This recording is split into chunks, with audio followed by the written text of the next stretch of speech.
cancelling my brother's baby shower after he made a hurtful joke about my miscarriage. I am the oldest sibling out of 4 and my brothers have always been rough on me because I'm a girl. By the way, I'm the only girl my parents had and all of my brothers are 1 year younger than me, they were triplets. I've always been the one to be a second mom to my brothers because whenever our parents couldn't get it I would. One of my brothers had found a wife and they've had a baby girl.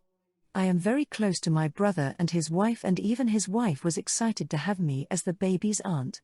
I love this baby with all of my heart, being that this is my first niece and I plan on spoiling her because I'm financially stable, and even though I'm not wealthy I still have a good amount of spending money. I also had a miscarriage about 2 years ago that was really hard on me, so having a baby that I would be close with was extremely emotional and exciting for me. On the other hand, my brother is not. He's very traditional and wants to be the breadwinner/provider of his family. He and his wife want to have a baby shower, but it would mean they would lose a great sum of money they can't afford. I've offered to pay for the whole thing because I love them and the baby, plus it would be a beautiful moment for both sides of their family. My husband and I coordinated with them and paid for anything they wanted for the baby shower. A few weeks before the baby shower, my brother, his wife, my husband, and my other brothers were at our parents' house for a football game. The topic of babies and the baby shower they planned came up, and my brother made a joke saying, "I'm glad my wife is in working condition so we could be the first ones to have a baby. It feels good to be the first sibling for something." That really hurt because I was so excited to be having a baby, but when me and my husband got the news it devastated us and it took us a while to become better. I went home crying and I blocked my brother on everything.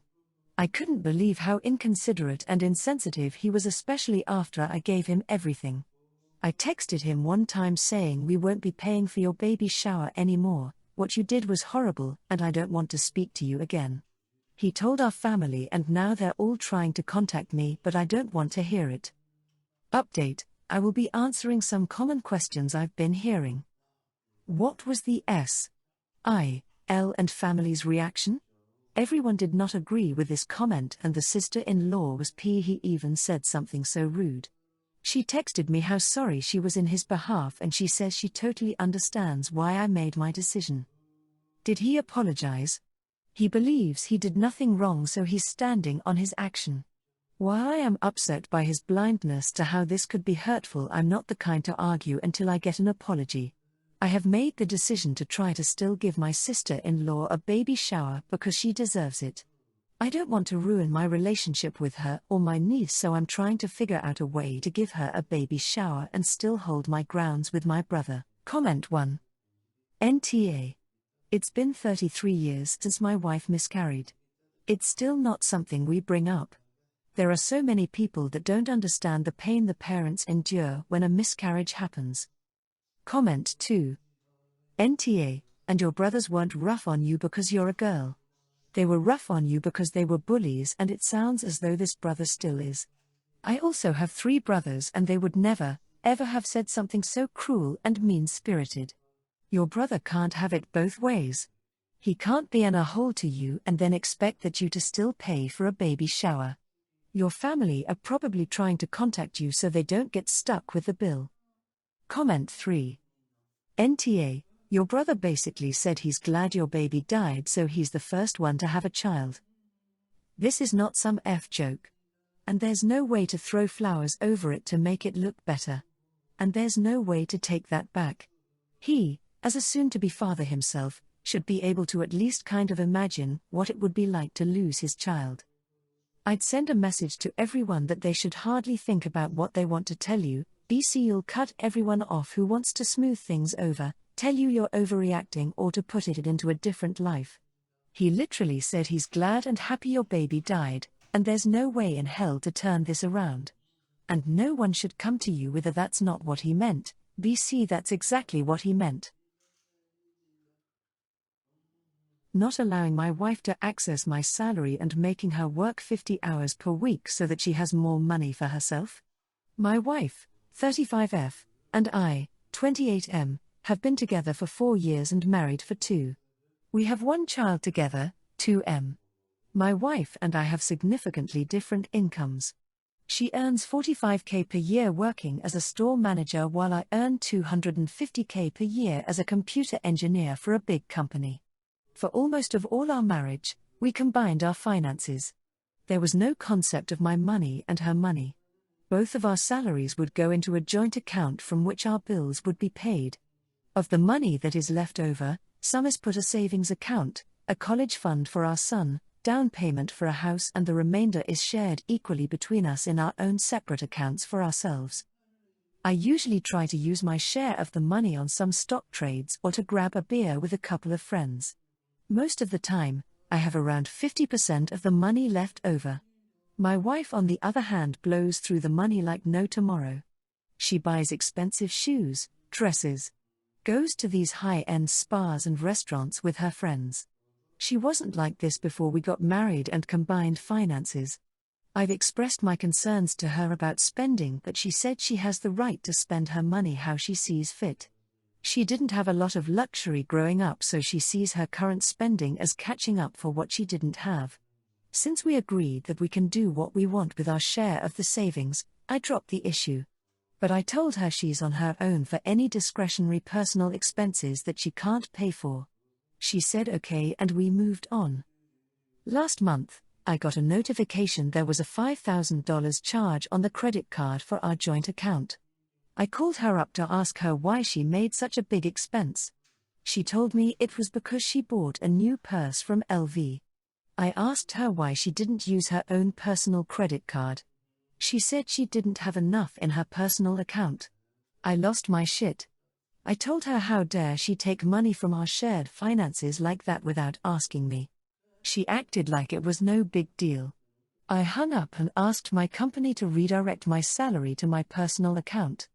I also locked her out of our shared savings account lest she do anything stupid like that again. When she found out, she started crying because I don't trust her. I told her I'll trust her when she starts to behave responsibly. She has a girls' trip planned in January for a friend's bachelorette, and she can't afford it without my salary, so she's now had to work 10 hours extra a week so that she can make that trip.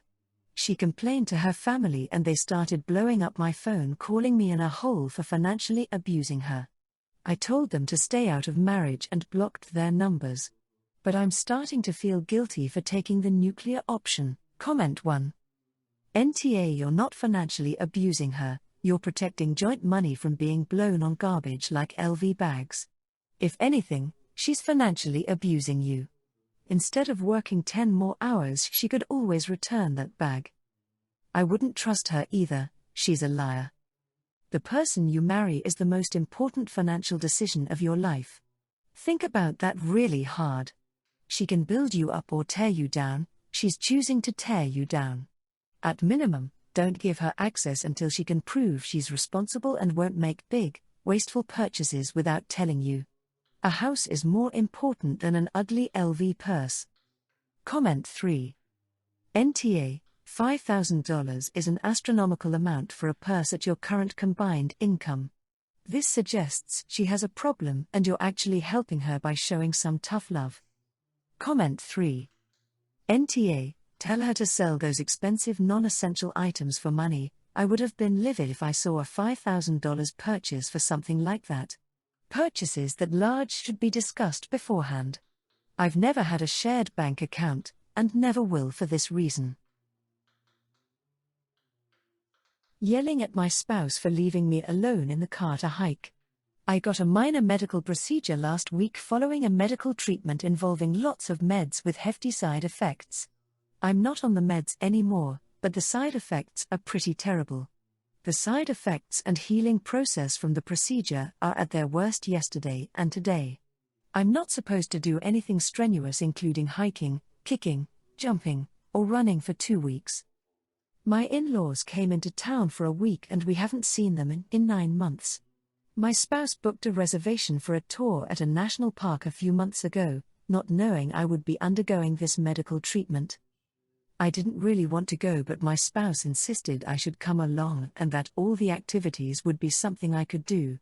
The activities discussed were a quick stop for pictures at National Park A, sightsee around town, go to hotel and spend the night, check out of hotel, tour at National Park B, go home. On the 3-hour car ride to the town with the national park, my spouse suddenly decided to stop by an additional national park to hike. This is a national park we hiked at previously last year.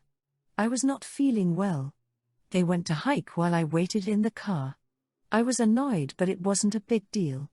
After we got to the hotel, we didn't end up sightseeing in the town. Today, after checking out of the hotel, we went on the tour. It involved hiking 3 miles downhill mostly. I wasn't aware that the tour would be this strenuous. I tried to insist we do the easier tour, which was half as long and mostly flat, but my spouse wasn't having it. I was mostly fine but in pain towards the end. To my surprise, my spouse suddenly decides to go on another hike at the national park from yesterday. It's a 4-mile hike. I'm in too much pain from the 3-mile hike I wasn't supposed to do in the first place today. I say I don't think it's fair to ditch me in the car alone like this. They all leave anyway. I'm currently alone in the car by myself and shocked I have signal. I'm pissed and I don't think I plan on talking to them the rest of the day. I'm tempted to just take the car and drive off. I feel like it's extremely selfish to ditch me here at a park only a couple hours away from home, which we've all been to before, not just yesterday, but previously when I was able to hike. Comment 1. YWNBTA without a doubt. I can't even begin to understand the audacity that someone could have to be so negligent of their spouse's medical needs. And I get he wanted to go on a hike, and he's entitled to, but he should have left you at the hotel to rest and gone himself. You're absolutely right to feel that it's selfish that he just left you in the car. It says to me that he thinks his spontaneous wants are more important than your medical needs. Comment 2. YWNBTA. Why did they even take you from the comforts of home so you could sit in the car? You wouldn't do that to a dog. Why would you do it to your spouse? Because they have thumbs and can roll the window down? They could have at least left you at the hotel. Unless you're on your way home and then, what? I'm a little surprised you didn't start the argument before they left. Not giving my son's mom makeup days after he fell out of a tree? My son Ashton is in the 4th grade and I share custody of him with my ex. We have a schedule where we basically get him 1 week each. There were times where she dicked me by taking extra days without giving me the same time back. For example, she took him to visit her family in another state and came back 2 days later because of flight issues. Because that wasn't her fault, she refused to comp me with extra days. Stuff like that. Ashton's school is connected to a park and every Friday they do PE there. Well, he's 9 and does stupid things and decided to see how far he could climb a tree. He got pretty far and then fell out. He had to get emergency surgery on his leg and got a bad concussion. He stayed overnight and then had another surgery on Saturday and released that day. My ex and I didn't discuss the custody schedule. We were concerned with other matters. On Sunday, my ex said she was going to pick Ashton up for the start of her week and I reminded her that he can't be moved around like that. He's still loopy from the concussion and medicine, and how are you going to get a kid with a broken leg into your 2-seat Porsche? Another thing is that he's still not able to wash himself, and he will not let his mom do that. Just me.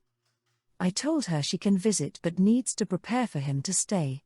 She was angry but knew I had a point and there were doctor orders.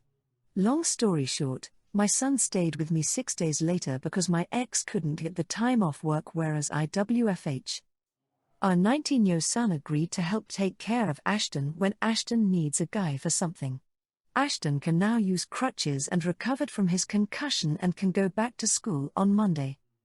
My ex said she wanted to be compensated for the 6 days she lost by having Ashton by getting 2 weeks instead of 1. I said nope. She said that was unfair. I reminded her of all those times when I lost days for things that wasn't her fault and you refused to comp me. It's not my fault Ashton's Doomba fell out of a tree and you couldn't get a week off, so I'm not comping you. I told her I'm not going to be flexible with you when you aren't flexible with me. Comment 1. ESH. Honestly, this is just pettiness all around. Recording compensation like some civil affairs court. Just do what's best for the kid. If he's better at your house then he should stay, vice versa. Comment 2. ESH. Yeah, your ex is an R. But so are you, because it's pretty clear from all these responses from you that you are way more invested in being right than you are in your child's welfare. Neither you nor your ex can apparently be trusted to act in good faith. So you need to have your custody arrangement amended to include a specific clause that settles this argument. Extra days on either side are comped to the other. That's it. No arguing. You are also a giant hole for the comment that your son's wishes don't matter.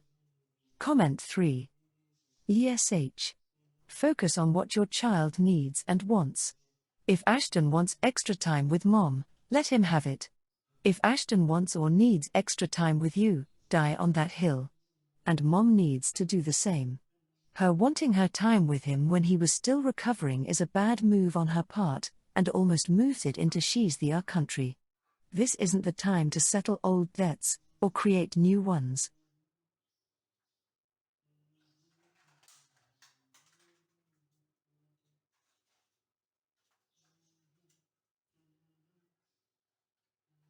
Rejecting my ex's offer to do joint Christmas with our son. I have an 8-year-old son with my ex. We separated almost 4 years ago when I learned he was sleeping around throughout most of our marriage, and he even had a girlfriend for over a year. He moved in with her after I started divorce proceedings. Their son was born during the divorce. Ex and I share custody and split Christmas every year. We do all our communication through an app. Or we're supposed to anyway. Ex's girlfriend left him, and their son just after the baby turned 1. He's now 3. Whenever I see ex's mom, who lives 20 minutes from me, she always mentions how she wishes I was the mom to her other grandson, and how sad it is he doesn't have a mom. I was always a little suspicious of comments like that because what good do they do? It made me aware that he and his family might want me to be involved in this little boy's life. Last week ex texted me and said he was thinking about the future. How he has 2 boys and how he wants his son to grow up with memories of Christmas always including his brother, and maybe having more family than he currently does. So how about we stop with the conflict and come together every Christmas, and I could get to know his son more and be part of his life, and we would both see our son Christmas Day. He brought up how our son isn't really as close to his son as he wanted him to be, and that his son smiles whenever he sees me, and would love to interact with me. The text was long, and he brought up a lot of points. To sum it up, he wanted us to do joint Christmas going forward, and for me to be in his son's life. I ignored the part about his son, and I said no to joint Christmas. Ex did not leave it there, and he tried to convince me by using the "I know you hate Christmas when our son isn't with you," and he's not wrong. But we are not going to get along enough for that. His cheating ended any chance for that. I also do not want his son to become attached to me or seek a mom figure in me. So I said no and no again when he didn't give up, and I stopped replying. I saw ex and his mom Wednesday when I was grabbing some groceries, while my son was at his best friend's house. They came right up to me and said I should be more compassionate, and see the win in having Christmas all together. His mom again mentioned how sad it is that his son doesn't have a mom, and ex told me I am going to come between the boys if our son figures out how much I don't want to be around his half-brother. He told me to do better, and stop being such an A to him and his son. His mom was like, "Be the amazing mom we know you are." She wasn't mad, but he was furious, and I know it won't be the least time he brings it up. Comment 1.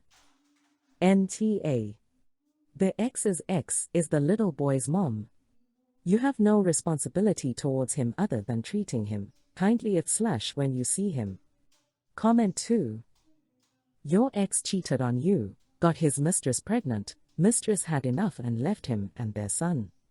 Now your ex wants you to play mommy to a child conceived while he was married to you. I'll give him one thing: he has the balls of a brass monkey.